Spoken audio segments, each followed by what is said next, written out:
What's going on, family? Peace unto you. Blessings unto you. In Jesus' mighty name. So family, I'm so excited. But something I wanted to tap in and actually share with you is when you get a chance, I want you to go to Proverbs 18 and we're going to start off with verse 2. And then we're going to go to verse 4. But before we go there, right now we're discussing the 5 levels of listening. And we already went over the first 2, which is wanting to speak and hearing God. Well, today, family, we're going to discuss the third one, which is understanding the message. Family, when you get a chance, check out Proverbs 18 in its full context. However, in verse 2, it says, "A fool take no pleasure in understanding, but only in expressing his opinion."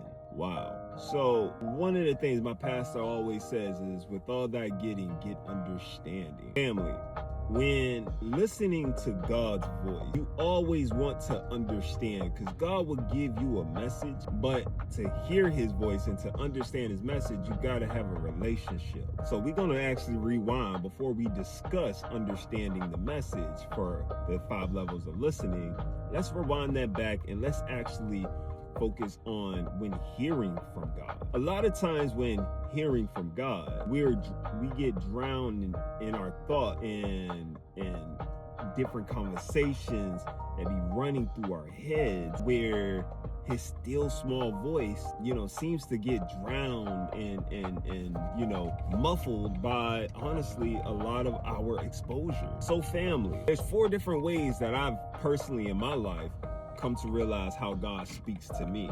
I would love to share that. First one is through a rhema word. A lot of times when I'm reading my word and I'm going through my Bible and I'm learning more about the gospel of grace, a great example that came up was about Sodom and Gomorrah.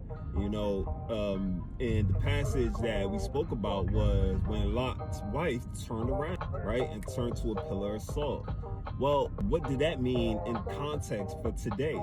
Well, one of the things I've learned is a lot of times we expose ourselves to certain things, and then when that time comes where God delivers us from it, we often get hemmed up and we fall for the tricks and the derailment of Satan by turning around, looking back, and shoulda, coulda, woulda, and then before you know it, you look up 5 years later, you're still saying shoulda, coulda, woulda, and this whole time God's saying, baby, start now.